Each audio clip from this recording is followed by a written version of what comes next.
हम सुनने जा रहे हैं बृहस्पतिवार व्रत की कथा विधि। देखिएगा, बृहस्पतिवार को जो भी स्त्री पुरुष व्रत करे उनको चाहिए कि वो दिन में एक ही समय भोजन करे, क्योंकि बृहस्पतिश्वर भगवान का इस दिन पूजन होता है। भोजन पीले चने की दाल आदि का करे, परंतु नमक नहीं खावे और पीले वस्त्र पहने, पीले ही फलों का प्रयोग कर पीले चंदन से पूजन करे। पूजन के बाद प्रेम पूर्वक गुरु महाराज की कथा सुननी चाहिए। इस व्रत को करने से मन की इच्छाएं पूरी होती हैं और बृहस्पति महाराज प्रसन्न होते हैं तथा धन, पुत्र, विद्या तथा मनवांछित फलों की प्राप्ति होती है। परिवार को सुख शांति मिलती है, इसलिए यह व्रत सर्वश्रेष्ठ और अति फलदायक सभी स्त्री व पुरुषों के लिए है। इस व्रत में केले का पूजन करना चाहिए। कथा और पूजन के समय तन, मन, क्रम, वचन से शुद्ध होकर जो इच्छा हो बृहस्पति देव की प्रार्थना करनी चाहिए। उनकी इच्छाओं को बृहस्पति देव अवश्य पूर्ण करते हैं, ऐसा मन में दृढ़ विश्वास रखना चाहिए। अब हम बात करते हैं बृहस्पतिवार व्रत कथा की। भारतवर्ष में एक राजा राज्य करता था। वह बड़ा प्रतापी और दानी था। वह नित्य गरीबों को और ब्राह्मणों की सहायता किया करता था। यह बात उसकी रानी को अच्छी नहीं लगती थी। वह न तो गरीबों को दान देती, न ही भगवान को पूजन किया करती थी और राजा को भी दान देने से मना किया करती थी। एक दिन राजा शिकार खेलने वन को गए हुए थे तो रानी महल में अकेली थी। उसी समय बृहस्पति देव साधु के वेश में राजा के महल में भिक्षा के लिए गए और भिक्षा मांगी। रानी ने भिक्षा देने से इनकार किया और कहा, हे साधु महाराज, मैं तो इस दान पुण्य से तंग आ गई हूँ। मेरा पति सारा धन लुटाता रहता है। मेरी इच्छा है कि हमारा धन नष्ट हो जाए, फिर न रहेगा बांस न बजेगी बांसुरी। साधु ने कहा, देवी तुम तो बड़ी अजीब हो। धन संतान तो सभी चाहते हैं, पुत्र और लक्ष्मी तो पापी के घर भी होने चाहिए। यदि तुम्हारे पास अधिक धन है तो भूखों को भोजन दो, प्यासों के लिए प्याऊ बनवाओ, मुसाफिरों के लिए धर्मशालाएं खुलवाओ, जो निर्धन अपनी कुंवारी कन्याओं का विवाह नहीं कर सकते उनका विवाह करा दो। ऐसे और कई काम हैं जिनके करने से तुम्हारा यश परलोक में फैलेगा। परंतु रानी पर उपदेश का कोई प्रभाव न पड़ा। वह बोली, महाराज आप मुझे कुछ न समझाएं, मैं ऐसा धन नहीं चाहती जो हर जगह बांटती फिरूं। साधु ने उत्तर दिया, यदि तुम्हारी ऐसी इच्छा है तो तथास्तु। तुम ऐसा करना कि बृहस्पतिवार को घर लीपकर पीली मिट्टी से अपना सिर धोकर स्नान करना, भट्टी चढ़ाकर कपड़े धोना। ऐसा करने से आपका सारा धन नष्ट हो जाएगा। इतना कहकर वह साधु महाराज वहां से आलोक हो गए। जैसे ही वह साधु कहकर गए थे, रानी ने वैसा ही किया। 6 बृहस्पतिवार ही बीते थे कि उसका समस्त धन नष्ट हो गया और भोजन के लिए राजा रानी दोनों तरसने लगे, सांसारिक भोगों से दुखी रहने लगे। तब वह राजा रानी से कहने लगा कि तुम यहाँ पर रहो, मैं दूसरे देश में जाऊं, क्योंकि यहाँ पर मुझे सभी मनुष्य जानते हैं, इसलिए कोई कार्य भी नहीं कर सकता। देश चोरी परदेश भीख बराबर है। ऐसा कहकर राजा परदेश चला गया। वहां जंगल को जाता और लकड़ी काट कर लाता और शहर में बेचता। इस तरह जीवन व्यतीत करने लगा। एक दिन दुखी होकर जंगल में एक पेड़ के नीचे आसन जमाकर बैठ गया। वह अपनी दशा को याद करके व्याकुल होने लगा। बृहस्पतिवार का दिन था। एकाएक उसने देखा कि निर्जन वन में एक साधु प्रकट हुआ। वह साधु वेश में स्वयं बृहस्पति देवता थे।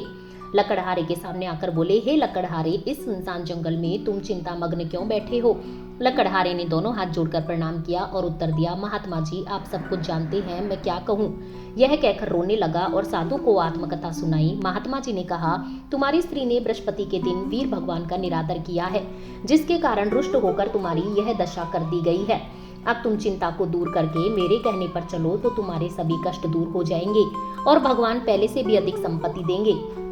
तुम बृहस्पति के दिन कथा किया करो। 2 पैसे के चने मुनक्का मंगवाकर उसका प्रसाद बनाओ और शुद्ध जल से लोटे में शक्कर मिलाकर अमृत तैयार करो। कथा के पश्चात अपने सारे परिवार और सुनने वाले प्रेमियों में अमृत व प्रसाद बांटकर आप भी ग्रहण किया करो। ऐसा करने से भगवान तुम्हारी सभी मनोकामनाएं पूर्ण करेंगे। साधु के ऐसे वचन सुनकर लकड़हारा बोला, हे प्रभु, मुझे लकड़ी बेचकर इतना पैसा नहीं मिलता जिससे भोजन करने के उपरांत कुछ बचा सकूं। मैंने रात्रि में अपनी स्त्री को व्याकुल देखा है, मेरे पास कुछ भी नहीं जिससे उसकी खबर मंगा सकूं। साधु ने कहा, हे लकड़हारे, तुम किसी बात की चिंता मत करो। बृहस्पति के दिन तुम रोजाना की तरह लकड़ियां लेकर शहर को जाओ। तुमको रोजाना से 2 गुना धन प्राप्त होगा, जिससे तुम भली भांति भोजन कर लोगे तथा बृहस्पति देव की पूजा का सामान भी आ जाएगा। इतना कहकर साधु अंतर्धान हो गए। धीरे धीरे समय व्यतीत होने पर फिर वही बृहस्पतिवार का दिन आया। लकड़हारा जंगल से लकड़ी काटकर किसी भी शहर में बेचने गया। उसे उस दिन और दिन से अधिक पैसा मिला। राजा ने चना गुड़ आदि लाकर गुरुवार का व्रत किया। उस दिन से उसके सभी क्लेश दूर हो गए। परंतु जब दोबारा गुरुवार का दिन आया तो बृहस्पतिवार का व्रत करना भूल गया। इस कारण बृहस्पति भगवान नाराज हो गए। उस दिन से उस नगर के राजा ने विशाल यज्ञ का आयोजन किया तथा शहर में यह घोषणा करा दी कि कोई भी मनुष्य अपने घर में भोजन ना बनावे, ना ही आग जलावे, समस्त जनता मेरे यहाँ भोजन करने आवे। इस आज्ञा को जो न मानेगा उसके लिए फांसी की सजा दी जाएगी। इस तरह की घोषणा संपूर्ण नगर में करवाती गई। राजा की आज्ञा अनुसार शहर के सभी लोग भोजन करने गए, लेकिन लकड़हारा कुछ देर से पहुंचा, इसलिए राजा उसको अपने साथ घर लिवा ले गए और ले जाकर भोजन करा रहे थे तो रानी की दृष्टि उस खूंटी पर पड़ी जिस पर उसका हार लटका हुआ था। वह वहां पर दिखाई न दिया। रानी ने निश्चय किया कि मेरा हार जरूर इस मनुष्य ने ही चुराया है। उसी समय पुलिस को बुलाकर उसको जेल खाने में डलवा दिया। जब लकड़हारा जेल खाने में पड़ गया और बहुत दुखी होकर विचार करने लगा कि न जाने कौन से पूर्व जन्म के कर्म से मुझे यह दुख प्राप्त हुआ है, और उसी साधु को याद करने लगा जो कि जंगल में मिला था। उसी समय तत्काल बृहस्पति देव साधु के रूप में प्रकट हो और उसकी दशा को देखकर कहने लगे, अरे मूर्ख, तूने बृहस्पति देव की कथा नहीं करी, इसी कारण तुझे यह दुख प्राप्त हुआ है। अब चिंता मत कर, बृहस्पतिवार के दिन जेल खाने के दरवाजे पर 4 पैसे पड़े मिलेंगे, उनसे तू बृहस्पति देव की पूजा करना, तेरे सभी कष्ट दूर हो जाएंगे। बृहस्पति के रोज उसे 4 पैसे मिले। लकड़हारे ने कथा कही। उसी रात्रि को बृहस्पति देव ने उस नगर के राजा को स्वप्न में कहा, हे राजा, तुमने जिस आदमी को जेल खाने में बंद कर दिया है वह निर्दोष है, वह राजा है, उसे छोड़ देना। रानी का हार उसी खूंटी पर टंगा है, अगर तू ऐसा नहीं करेगा तो मैं तेरे राज्य को नष्ट कर दूंगा। इस तरह रात्रि के स्वप्न को देखकर राजा प्रातःकाल उठा और खूंटी पर हाथ देकर लकड़हारे को बुलाकर क्षमा मांगी तथा लकड़हारे को योग्य सुंदर वस्त्र आभूषण देकर विदा किया तथा बृहस्पति देव की आज्ञा अनुसार लकड़हारा अपने नगर को चल दिया। राजा जब अपने नगर के निकट पहुंचा तो उसे बड़ा ही आश्चर्य हुआ। नगर में पहले से अधिक बाग, तालाब और कुएं तथा बहुत सी धर्मशालाएं, मंदिर आदि बन गई हैं। राजा ने पूछा, यह किसका बाग और धर्मशालाएं हैं? तब नगर के सब लोग कहने लगे कि यह सब तो रानी और बांदी के हैं। तो राजा को आश्चर्य हुआ और गुस्सा भी आया। जब रानी ने यह खबर सुनी कि राजा आ रहे हैं तो उसने बांदी से कहा कि हे दासी, देख, राजा हमको कितनी बुरी हालत में छोड़ गए थे, हमारी ऐसी हालत देखकर वह लौट ना जाए, इसलिए तू दरवाजे पर खड़ी हो जा। और आज्ञा अनुसार दासी दरवाजे पर खड़ी हो गई। राजा आए तो उन्हें अपने साथ लिवा लाई। तब राजा ने क्रोध करके अपनी रानी से पूछा कि यह धन तुम्हें कैसे प्राप्त हुआ? तब उन्होंने कहा कि हमें यह सब धन बृहस्पति देव के इस व्रत के प्रभाव से प्राप्त हुआ है। राजा ने निश्चय किया कि 7 रोज बाद तो सभी बृहस्पति देव का पूजन करते हैं, परंतु मैं रोजाना दिन में 3 बार कहानी कहा करूंगा तथा रोज व्रत किया करूंगा। अब हर समय राजा के दुपट्टे में चने की दाल बंधी रहती तथा दिन में 3 बार कहानी कहता। एक रोज राजा ने विचार किया कि चलो अपनी बहन के यहाँ हो आवे। इस तरह निश्चय कर राजा घोड़े पर सवार हो अपनी बहन के यहाँ को चलने लगा। मार्ग में उसने देखा कि कुछ आदमी एक मुर्दे को ले जा रहे हैं। उन्हें रोककर राजा कहने लगा, अरे भाइयों, मेरी बृहस्पति देव की कहानी सुन लो। वे बोले, जो हमारा आदमी तो मर गया है, इसको अपनी कथा की पड़ी है। परंतु कुछ आदमी बोले, अच्छा कहो, हम तुम्हारी कथा भी सुनेंगे। राजा ने दाल निकाली और जब कथा आदि हुई कि मुर्दा हिलने लग गया, और जब कथा समाप्त हो गई तो राम राम करके मनुष्य खड़ा हो गया। आगे मार्ग में उसे एक किसान खेत में हल चलाता मिला। राजा ने उसे देखा और उससे बोला, अरे भैया, तुम मेरी बृहस्पतिवार की कथा सुन लो। किसान बोला, जब तक मैं तेरी कथा सुनूंगा तब तक 4 हरैया ना जोत लूंगा, जा अपनी कथा किसी और को सुनाना। इस तरह राजा आगे चलने लगा। राजा के हटते ही बैल पछाड़ खाकर गिर गए तथा उसके पेट में बड़ी जोर का दर्द होने लगा। उसी समय उसकी माँ रोटी लेकर आई। उसने जब यह देखा तो अपने पुत्र से सब हाल पूछा और बेटे ने सभी हाल कह दिया। तो बुढ़िया दौड़ी दौड़ी उस घुड़सवार के पास गई और उससे बोली कि मैं तेरी कथा सुनूंगी, तू अपनी कथा मेरे खेत पर चलकर ही कहना। राजा ने बुढ़िया के खेत पर जाकर कथा कही, जिसके सुनते ही वह बैल उठ खड़े हुए तथा किसान के पेट का दर्द बंद हो गया। राजा अपनी बहन के घर पहुंचा। बहन ने भाई की खूब मेहमानी की। दूसरे रोज प्रातःकाल राजा जगा तो वह देखने लगा कि सब लोग भोजन कर रहे हैं। राजा ने अपनी बहन से कहा, क्या ऐसा कोई मनुष्य है जिसने भोजन ना किया हो? तो मेरी बृहस्पतिवार की कथा सुन ले। बहन बोली, हे भैया, यह देश ऐसा ही है, यहाँ पहले लोग भोजन करते हैं, बाद में अन्य कार्य करते हैं। अगर कोई पड़ोस में हो तो मैं देखाऊं। वह ऐसा कहकर देखने के लिए चली गई, परंतु उसे कोई ऐसा व्यक्ति नहीं मिला जिसने भोजन ना किया हो। अतः वह कुम्हार के घर पे गई, जिसका लड़का बीमार था। उसे मालूम हुआ कि उनके यहाँ पर 3 रोज से किसी ने भोजन ही नहीं किया। रानी ने अपने भाई की कथा सुनने के लिए कुम्हार से कहा तो वह तैयार हो गया। राजा ने जाकर बृहस्पति देव की कथा कही, जिसको सुनकर उसका लड़का ठीक हो गया। अब तो राजा की प्रशंसा होने लगी। एक रोज राजा ने अपनी बहन से कहा कि हे बहन, हम अपने घर को जाएंगे, तुम भी तैयार हो जाओ।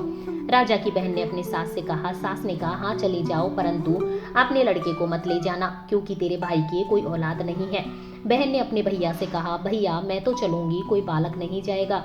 राजा बोला, जब कोई बालक नहीं चलेगा तब तुम क्या करोगी? बड़े दुखी मन से राजा अपने नगर को लौट आया। राजा ने अपनी रानी से कहा, हम निर्वंशी राजा हैं, हमारा मुंह देखने का धर्म नहीं है और कुछ भोजन आदि नहीं किया। रानी बोली, हे प्रभु, बृहस्पति देव ने हमें सब कुछ दिया है, हमें औलाद अवश्य देंगे। उसी रात को बृहस्पति देव ने राजा से स्वप्न में कहा कि हे राजा, उठ, सभी सोच त्याग दे, तेरी रानी गर्भ से है। राजा की यह बात सुनकर बड़ी खुशी हुई। 9वें महीने में उसके गर्भ से एक सुंदर पुत्र पैदा हुआ। तब राजा बोला, हे रानी, स्त्री बिना भोजन के रह सकती है, बिना कहे नहीं रह सकती। जब मेरी बहन आवे तो मुझसे कुछ नहीं कहना। रानी ने सुनकर हाँ कर दिया। जब राजा की बहन यह शुभ समाचार सुना उन्होंने तो वह बहुत खुश हुई तथा बधाई लेकर अपने भाई के यहाँ आई। तभी रानी ने कहा, घोड़ा चढ़कर तो नहीं आई, गधा चढ़कर आई। राजा की बहन बोली, भाभी, मैं इस प्रकार ना कहती तो तुम्हें औलाद कैसे मिलती। बृहस्पति देव ऐसे ही हैं, जैसी जिसके मन में मनोकामनाएं हैं सभी को पूर्ण करते हैं। जो सद्भावना पूर्वक बृहस्पतिवार का व्रत करता है एवं कथा पढ़ता है अथवा सुनता है और दूसरों को सुनाता है, बृहस्पति देव उसकी सभी मनोकामनाएं पूर्ण करते हैं। भगवान बृहस्पति देव उसकी सदैव रक्षा करते हैं। संसार में जो मनुष्य सद्भावना से भगवान जी का पूजन व्रत सच्चे हृदय से करते हैं तो उनकी सभी मनोकामनाएं पूर्ण करते हैं। जैसी सच्ची भावना से रानी और राजा ने उनकी कथा का गुणगान किया तो उनकी सभी इच्छाएं बृहस्पति देव जी ने पूर्ण की थी। इसलिए पूर्ण कथा सुनने के बाद प्रसाद लेकर जाना चाहिए। हृदय से उसका मनन करते हुए जयकारा बोलना चाहिए। बोलो बृहस्पति देव की जय हो, भगवान विष्णु की जय हो। अब तक हमने सुनी थी बृहस्पतिवार व्रत की कथा। अब हम सुनने जा रहे हैं बृहस्पति देव की कथा। प्राचीन काल में एक ब्राह्मण था। वह बहुत निर्धन था, उसके कोई संतान नहीं थी। उसकी स्त्री बहुत मलिनता के साथ रहती थी। वह स्नान नहीं करती, किसी देवता का पूजन न करती। इससे ब्राह्मण देवता बड़े दुखी थे। बेचारे बहुत कुछ कहते थे किंतु उसका कुछ परिणाम ना निकला। भगवान की कृपा से ब्राह्मण की स्त्री की कन्या रूपी रत्न पैदा हुआ। कन्या बड़ी होने पर प्रातः स्नान करके विष्णु भगवान का जाप व बृहस्पतिवार का व्रत करने लगी। अपने पूजन पाठ को समाप्त करके स्कूल जाती तो अपनी मुट्ठी में जौ भर के ले जाती और पाठशाला के मार्ग में डालती जाती। तब ये जौ स्वर्ण के हो जाते। लौटते समय उनको बीनकर घर को ले आती। एक दिन वह बालिका सूप में उस सोने के जौ को फटक कर साफ कर रही थी तो उसके पिता ने देख लिया और कहा, हे बेटी, सोने के जौ के लिए तो सोने का सूप होना चाहिए। दूसरे दिन बृहस्पतिवार था। इस कन्या ने व्रत रखा और बृहस्पति देव से प्रार्थना करने लगी, मैंने आपकी पूजा सच्चे मन से की हो तो मेरे लिए सोने का सूप दे दो। बृहस्पति देव ने उसकी प्रार्थना को स्वीकार कर ली। रोजाना की तरह वह कन्या जौ फैलाती हुई जाने लगी। जब लौटकर जौ बीन रही थी तो बृहस्पति देव की कृपा से सोने का सूप मिला। उसे वह घर ले आई और उसने जौ साफ करने लगी, परंतु उसकी माँ का वही ढंग रहा। एक दिन की बात है कि वह कन्या सोने के सूप में जौ साफ कर रही थी। उस समय उस शहर का राजपुत्र वहां से होकर निकला। इस कन्या के रूप और कार्य को देखकर मोहित हो गया तथा अपने घर आकर भोजन तथा जल त्याग कर उदास होकर लेट गया। राजा को जब इस बात का पता चला तो अपने प्रधानमंत्री के साथ उसके पास गए और बोले, हे बेटा, तुम्हें किस बात का कष्ट है? क्या किसी ने कोई अपमान किया है अथवा कोई और कारण हो तो कहो, मैं वही कार्य करूंगा जिससे तुम्हें प्रसन्नता हो। अपने पिता की राजकुमार ने बातें सुनी तो वह बोला, मुझे आपकी कृपा से किसी बात का कोई दुख और कष्ट नहीं है। किसी ने मेरा अपमान भी नहीं किया है, परंतु मैं उस लड़की से विवाह करना चाहता हूँ जो सोने के सूप में जौ साफ कर रही थी। यह सुनकर राजा आश्चर्य में पड़ा और बोला, हे बेटा, इस तरह की कन्या का पता तुम ही लगाओ, मैं उसके साथ तेरा विवाह अवश्य ही करूंगा। राजकुमार ने उस लड़की के घर का पता बतलाया। तब मंत्री उस लड़की के घर गए और ब्राह्मण देवता को सभी हाल बतलाया। ब्राह्मण देवता राजकुमार के साथ अपनी कन्या का विवाह करने के लिए तैयार हो गए तथा विधि विधान के अनुसार ब्राह्मण की कन्या का विवाह राजकुमार के साथ हो गया। कन्या के घर से जाते ही पहले की भांति उस ब्राह्मण देवता के घर में गरीबी का निवास हो गया। अब भोजन के लिए भी अन्न बड़ी मुश्किल से मिलता था। एक दिन दुखी होकर ब्राह्मण देवता अपनी पुत्री के पास गए।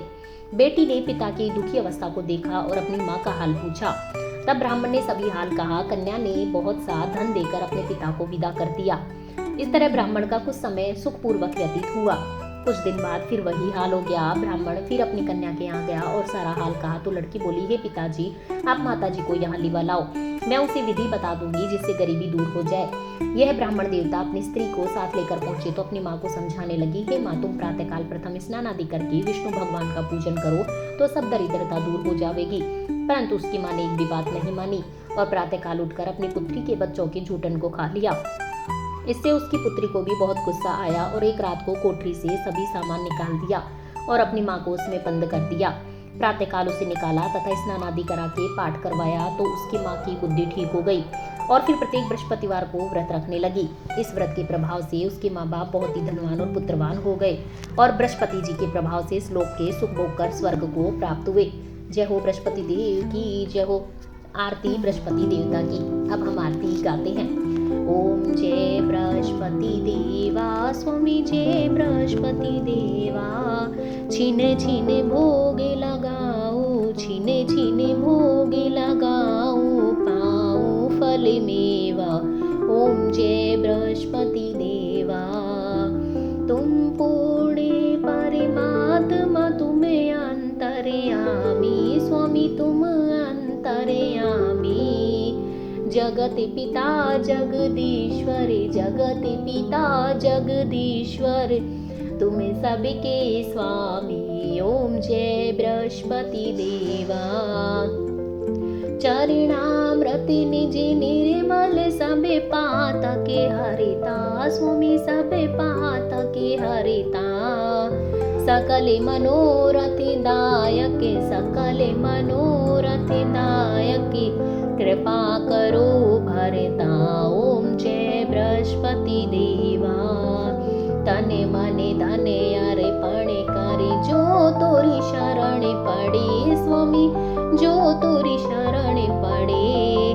प्रभु प्रकटित बे हो करे, प्रभु प्रकटित बे हो करे, आकर द्वार खड़े। ओम जय बृहस्पति देवा, दीन दयाल दयानिधि, भक्तन हितकारी, स्वामी भक्तन हितकारी। पाप दोष सब हरिता, पाप दोष सब हरिता, भव बंधन हारी। ओम जय बृहस्पति देवा, सकल मनोरथ दायक, सब संशय तारो, स्वामी सब संशय तारो। विषय विकार मिटाओ, विषय विकार मिटाओ, संतन सुखकारी। ओम जय बृहस्पति देवा, जो कोई आरती तेरी प्रेम सहित गावे, स्वामी प्रेम सहित गावे। ज्येष्ठानंद बंद सो, ज्येष्ठानंद बंद सो, सो निश्चय पावे। ओम जय बृहस्पति देवा। सब बोलो विष्णु भगवान की जय हो, बोलो बृहस्पति देव भगवान की जय हो। प्रभु आनंददाता, सबका भलो करो भगवान, सब पर दया करो भगवान, सबको सद्बुद्धि दो भगवान। जय हो प्रभु आनंददाता की जय हो। हर हर महादेव, शिव शंभु, माता लक्ष्मी की जय हो, भगवान विष्णु भगवान की जय हो, कान्हा जी की जय हो, राधा जी की जय हो, सभी भगवान जी की जय हो, मेरे प्रभु आनंददाता की जय हो। प्रभु सबका भला करो भगवान।